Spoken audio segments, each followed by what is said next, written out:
자, 여기서 우리가 특별히 기억해야 될 것이 마태복음에 나타난 의와 로마서에 나타난 의입니다. 칭의를 말씀할 때 의의 문제가 굉장히 중요합니다. 의. 예? 디카이오슈네.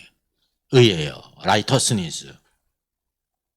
하나님께서는 오늘도 우리가 뭘 보냐면 너 의로운가, 의롭지 않은가라는 관점을 본다는 걸 알아야 돼요. 그래서 마태복음에 나타난 의는 믿음의 의예요. 왜냐하면 이 마태복음은 하나님의 복음을 증거하는데 로마서 1장 17절에 말씀하고 있는 것처럼 복음은 모든 믿는 자에게 구원을 주시는 하나님의 능력이 됨이라라고 말하고 있습니다. 하나님의 복음의 근본적인 기초적인 우리가 중심적으로 알고 있는 주제가 바로 뭐예요? 그게 구원이에요. 구원. 어떻게 구원받을 수 있는가? 물론 구원받은 이후에 우리의 모든 삶을 말씀해주고 있죠. 그게 바로 무엇이에요?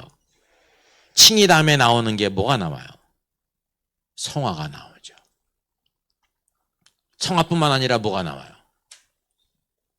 마지막에 영화롭게 됨까지 나오는 것입니다. 예, 포스트 칭의. 칭의 이후에 우리들이 걸어가야 될 길. 칭의는 단번에 이루어지지만 성화는 단번에 이루어지질 않습니다. 이런 모든 부분을 포함하고 있지만 그럼에도 불구하고 중요한 기초가 뭐냐면 칭의라는 것을 우리가 알아야 되는 것입니다. 왜? 죄인, 하나님의 정죄 아래에 있는 죄인이 어떻게 구원받을 것이냐, 어떻게 의롭게 될 것이냐라는 문제를 다루고 있다는 거예요. 그리고 그 이후에 어떻게 거룩하게 될 것이냐, 어떻게 변화될 것이냐, 그리고 마지막으로는 우리가 어떻게 영화롭게 될 것인가까지 보여주고 있단 말이죠. 이게 이제 로마서에 나타난 의예요. 근데 마태복음에 나타난 마태복음도 의를 강조하고 있습니다. 마태복음 5장 19절을 보게 되면 그러므로 누구든지 이 계명 중에 지극히 작은 것 하나라도 버리고 그같이 사람을 가르치는 자는 천국에서 지극히 작다 일컬음을 받을 것이요 누구든지 이를 행하며 가르치는 자는 천국에서 크다 일컬음을 받으리라 그랬습니다. 여기 모든 계명들 하나라도 버리면 또 그렇게 가르치는 사람은 천국에서 왕국에서 작다 일컬음을 받는다는 것입니다.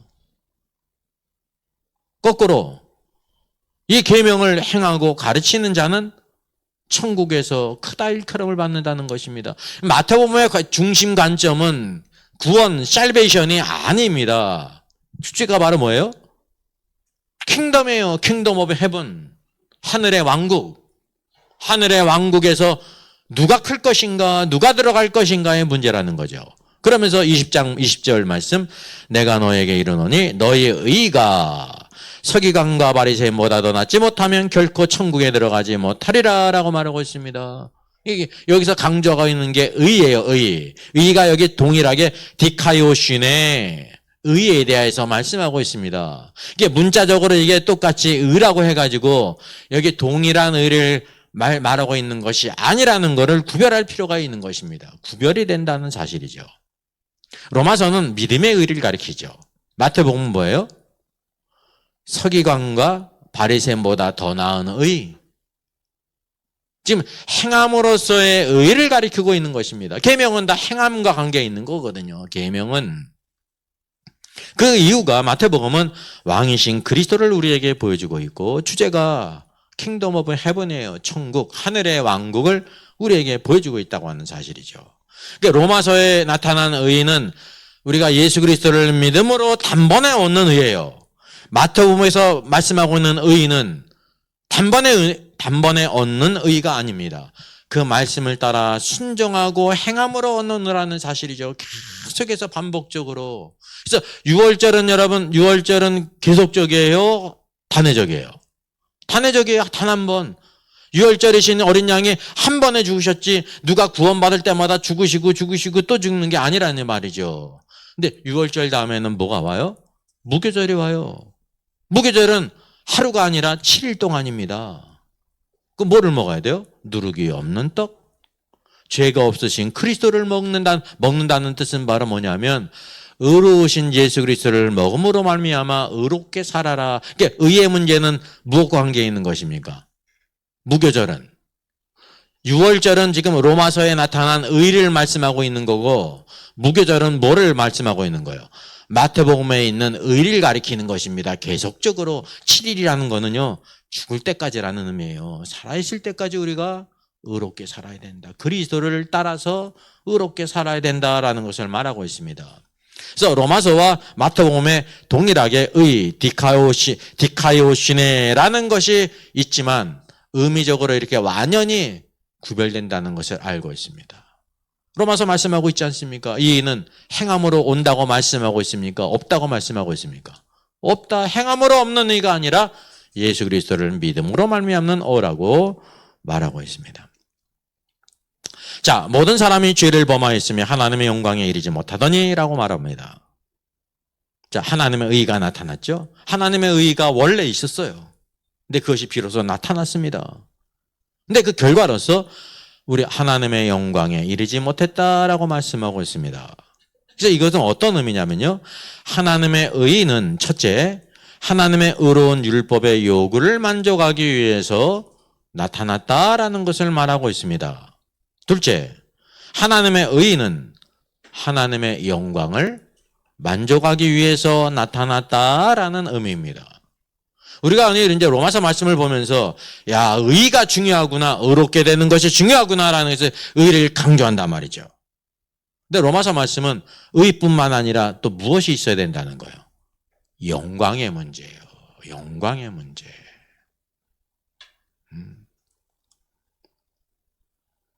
모든 사람이 로마서를 통해서 하나님의 의가 중요하다는 것을 압니다. 이거를 주목해요. 근데 뭐를 주목하지 못하냐면 한편으로 의가 있은 다음에 무엇이 있어야 되냐면 영광스러워야 된다는 것입니다. 우리가 하나님의 영광에 이르러야 된다는 거예요. 우리가 크고 작은 모든 일을 할 때마다 하나님의 말씀에 순종한 거는요, 의롭게 되는, 하나님의 말씀에 순종할 때 하나님께서 우리가 너는 의롭다라고 말하고 있는 것입니다. 우리의 삶 속에. 근데 하나님의 일을 하는데 계산적이야. 그런 계산적이야. 막 그냥 계산기 두드리고 어쩌고 저쩌고 이건 어떻고 그냥 뭐가 없다는 거야. 영광스러움이 없단 말이지. 영광스러움이. 어떤 예수를 믿는 것 같냐면 좀스러운 예수를 믿는 것 같아요. 영광스러운 예수를 믿는 게 아니라 하나님 오늘도 우리가 하나님의 영광에 이르기를 원하시는 것입니다. 사도 바울이 여러분 어떻게 행했습니까? 의로울 뿐만 아니라 하나님의 영광을 나타내요. 하나님의 영광을. 성도들이 사도 바울의 모든 필요를 채웠어요? 못 채웠어요? 못 채웠잖아요. 사도 바울이 어떻게 했어요? 장막을 기우면서 자기의 필요를 채웠다니까요. 일하는 소에게 망을 씌우지 말라 성경에 말씀하고 있잖아요. 신명기 말씀에. 하나님이 소를 염려하세요? 아니요. 누구를 염려하세요? 하나님의 일꾼들, 사도 바울과 같은 일꾼들을 염려하신다니까요. 근데 그걸 요구했어요? 안 했어요? 안 했잖아요. 자기의 쓸 필요를 모두 채웠다는 것은 그가 바로 무엇이냐면요, 영광스럽게 하나님을 섬겼다는 것을 말하는 것이, 그게 정상이라, 신자들이 볼 때 정상이라는 게 아닙니다.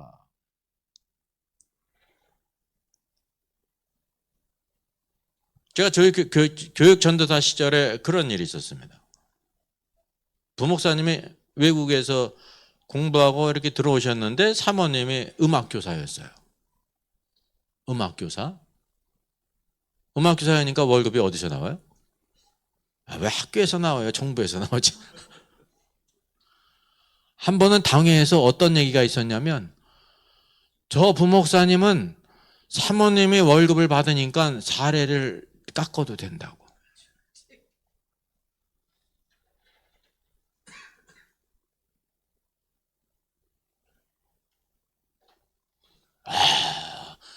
그게 외적으로 말하면 뭐냐면요, 외적으로 교회를 위하는 거야. 왜? 주를 줄이니까. 외적으로 그 사상이. 그 주님의 일을 열심히 하는데, 그러잖아요. 또 열심히 해요.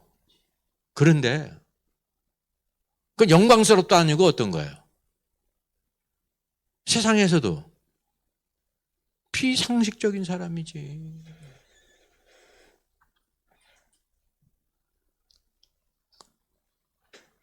그 지금은 아니지만 7, 80년대 어떤 얘기가 있습니까? 주의 종들은 배가 고파야 기도도 더 많이 하고 그래도 된다고. 그죠? 그런 소문이 있었다니까. 소문이. 자기는 주의 종 아니야? 넓은 데서 우리 믿는 성도들이 다 주님의 종이 돼야 되거든요. 그러면 자기한테 적용하면 나도 더 많이 기도하고 더 하나님 매달리기 위해서 하나님 다른 사람이 가난해야 된다고. 그러면 아멘 해요? 그러니까 하나님을 섬길 때 우리가 하나님의 영광에 이르는 것까지 우리가 하나님께서 기대하신다는 걸, 그 계획하고 계시다는 것을 알아야 된다는 것입니다.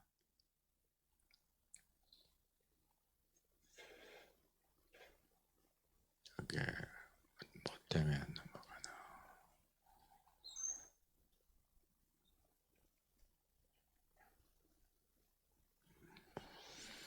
자, 이게 하나님의 이 영광과 의로움을 알기 위해서 창세기로 넘어갑니다.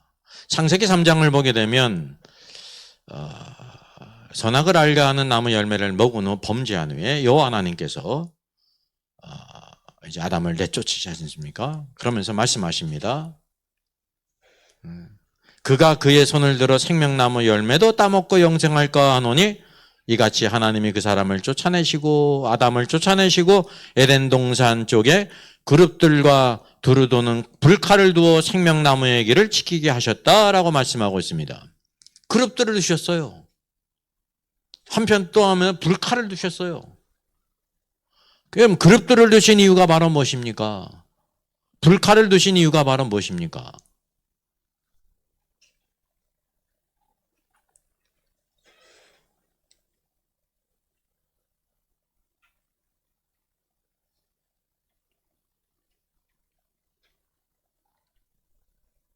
안 넘어가죠?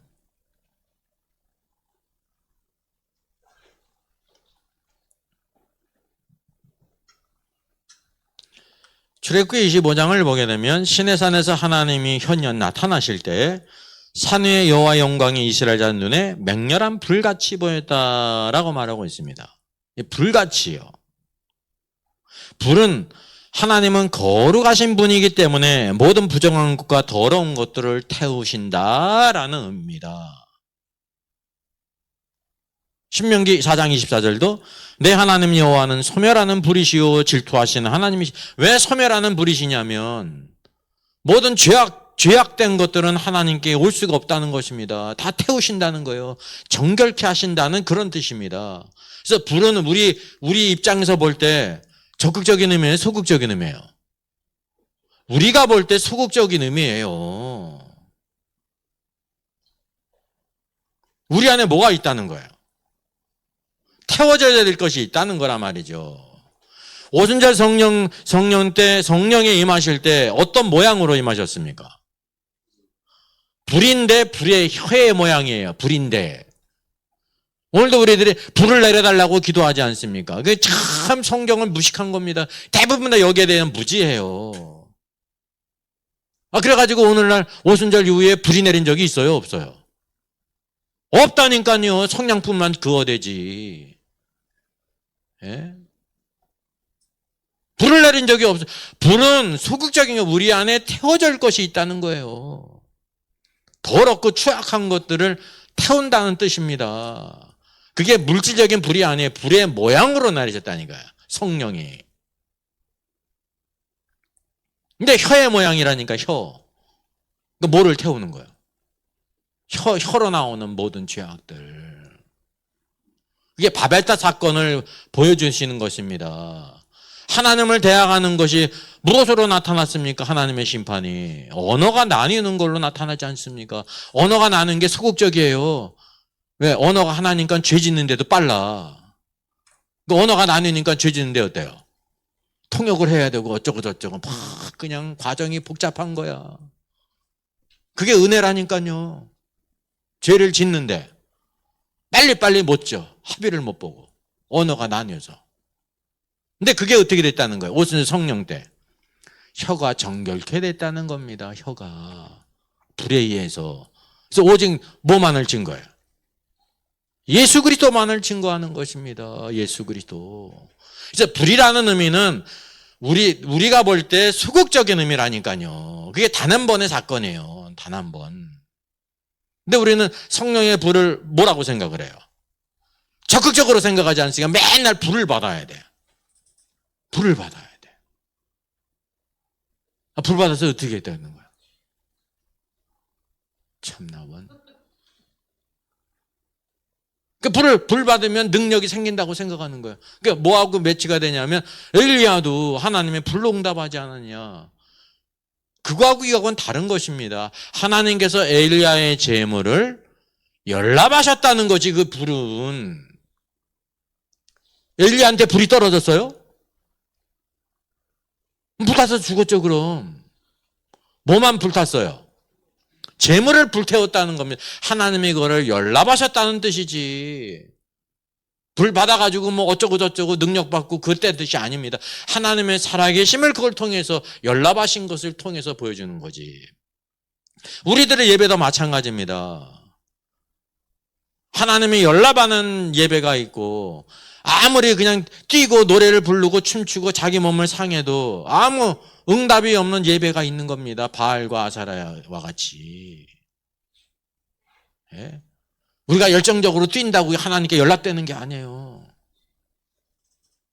영 안에서 예배를 드리느냐, 혼 안에서 예배를 드리느냐 전혀 다르다는 것입니다. 전혀. 그래서 이게 불은 바로 뭐냐면 우리 안에 소극적인 것을 태우시는 분, 하나님은 거룩하신 분이다라는 것을 가리키는 것입니다. 그래서 이 칼인데 불칼로 에덴 동산을 막으시지 않습니까? 칼은 심판의 도구예요. 심판의 근거가 바로 무엇입니까? 하나님의 의예요. 칼은 심판을 나타내고 심판하시는 원칙이 하나님의 의를 가리키는 겁니다. 칼은. 왜 하나님이 칼을 드셨느냐? 불의하기 때문에. 왜 하나님이 불칼로 생명나무 가는 길을 막으셨어요? 아담이 타락하고 죄를 졌기 때문에. 하나님의 공의가 막은 거예요. 그걸 순종하지 않을 때 어떻게 했다는 거예요? 칼이니까 심판하신다는 거예요.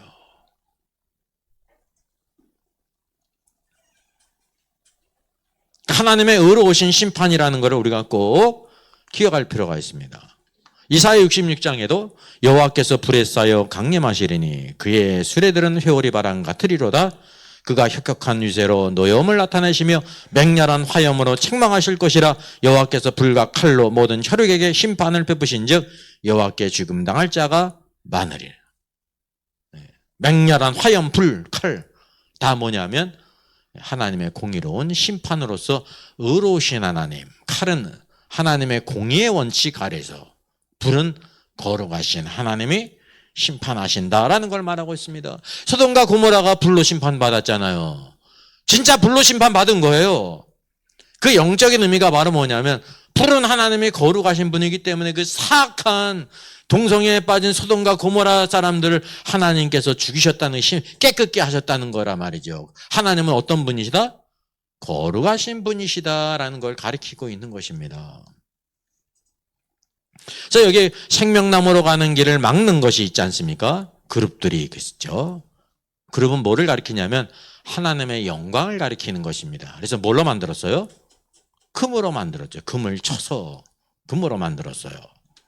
로마서에 나타난 두 가지 문제가, 첫째가 뭐냐면, 첫째, 퍼스트. 그러나 이제는 율법에 하나님의 의가 나타나서, 하나님께서 주목하시는 것이 뭐라는 거예요? 하나님의 의라는 거예요. 너희가 의가 있느냐 없느냐. 어린애든지 청소년이든지 어른이든지 노인이든지 너희 의가 있느냐 없느냐. 의가 제일 중요한 거예요. 의롭냐. 돈을 많이 벌었느냐 그렇지 않느냐. 공부를 많이 했느냐. 그게 중요한 게 아니라는 겁니다. 그건 둘째 문제고. 의로우냐 의롭지 않으냐. 그래서 칼은 하나님의 의를 가리켜요. 서로 일맥상통하지 않습니까? 그룹들이 하나님의 영광을 나타내는데 그룹들이 막았습니다. 로마서 3장 23절 하나님의 영광에 이르지 못한다고 말씀하고 있습니다. 그룹이 바로 뭐냐면 하나님의 영광을 외적으로 나타나는 존재예요. 그래서 오늘도 우리 신앙생활 가운데 중요한 두 가지 문제가 의와 뭐라는 거예요? 거룩성, 영광이라는 거예요. 그게 뭐가 빠졌습니까? 칼은 칼인데 무슨 칼이에요? 불칼이라 말이죠. 불은 하나님의 거룩함을 나타내는 것입니다. 하나님은 거룩하신 분이다. 그러니까 여기도 뭐가 나타나는 것을 우리가 알게 됩니까? 로마서에도 거룩의 문제가 나타난다는 것을 알게 되는 거예요. 창세기로부터 모든 말씀이 우리에게 그걸 다 보여주고 있습니다. 의롭지 않은 모든 불신자들은 다 하나님의 공의로운 심판이 있죠. 백보다 심판, 신보다인 까닭이 공의로 심판하신다는 거예요. 그리고 어디에 던져져요? 불못에. 불이에요. 불은 하나님의 거룩을 가리킨단 말이죠. 불못이 싫지 않은 것입니다. 자, 여기에 뭐가 관계있냐면요. 구약의 출애굽기에 나오는 법궤와 관계 있습니다. 언약궤와 관계 있습니다. 그래서 언약궤, 법궤 이렇게 부르는데 여기 우리가 중요한 것이 이 법궤의 뚜껑이 있지 않습니까? 위에. 법궤의 뚜껑, 이게 덮개죠. 이게 뭐로 불려요? 속죄소예요. 이 소자가 속죄소의 소자가 무슨 소자일까요?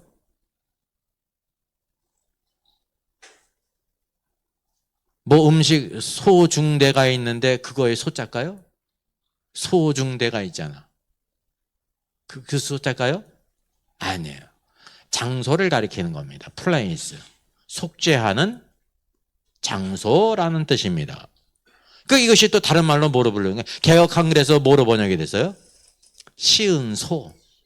은혜를 베푸는 곳. 아니면 시은좌. 이게 똑같은 말입니다. 다. 법궤의 뚜껑이 속죄소, 시은소, 시은좌 그렇게 불리웠습니다. 출애굽기 25장 17절을 보게 되면 속죄소를 만드는데 순금으로 만들었습니다. 그리고 금으로 그룹들을 쳐서 만들었는데 속죄소 뒷구세에 만들었습니다. 그러니까 양쪽에 그룹들이 있죠. 서로 이렇게 날개가 서로 연해 있지 않습니까? 겉뚜껑이 있기 때문에 누구든지 들어가면 볼 수가 있어요.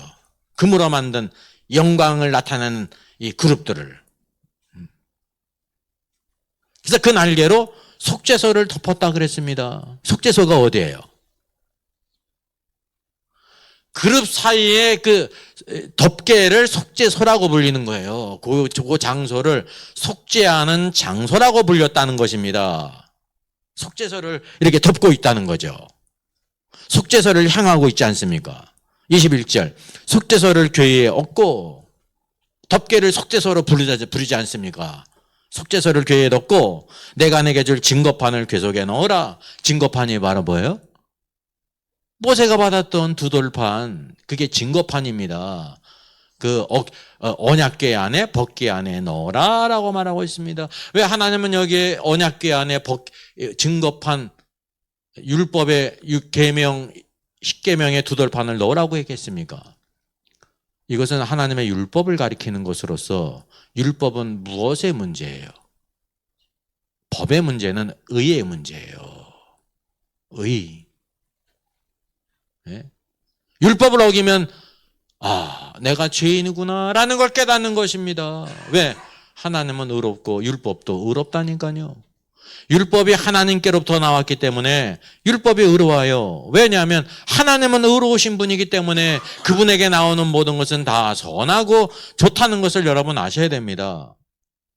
율법을 지키지 못하는 우리가 불의하다는 거죠. 의의 문제를 다루고 있는 것입니다. 의의 문제. 그래서 율법의 의로는 우리가 의롭다 할 육체가 없기 때문에 하나님께서 율법 외에 또 다른 하나님의 의를 준비하셨는데 그게 바로 뭐라는 것입니까? 오늘 말씀하고 있는 믿음으로 말미암은 의. 그것으로 예수 그리스도께서 완성이 된다는 것을 말씀하고 있습니다. 여기 보게 되면 그룹들 사이를 속죄사라고 불립니다. 속죄사로 불리는 이유가 있습니다. 여기에 피를 뿌렸습니다. 속죄소에 피를 뿌렸어요. 그러니까 뭐의 문제를 해결해야 된다는 거예요. 첫째가 죄의 문제를 해결해야 된다. 오늘도 이 두덜 파는 우리가 죄인인 것을 깨닫게 하시고 우리가 의롭지 못하구나. 오늘도 속죄제물이신 그리스도의 피가 어디에 있어요? 속죄소에 뿌려졌어요. 그래서 죄의 문제가 해결됐다는 것을 보여주고 있습니다. 그리고 그걸 누가 보고 있어요? 두 영광의 그룹들이 보고 있어요. 이것을 통해서 우리가 어디에 나갈 수 있다는 걸 보여주고 있습니까? 영광의 하나님께 나갈 수가 있다라는 걸 말하고 있습니다. 이게 은혜의 보좌입니다. 우리는 하나님께 예배드릴 때 계시록에 나오는 그 보좌 앞에 나가는 게 아닙니다. 어느 보좌 앞에 나가는 거예요? 은혜의 보좌 앞에 나가는 거예요. 무엇을 힘입어서? 예수 그리스도의 보혈을 힘입어서 은혜의 보좌 앞에 나가는 것입니다.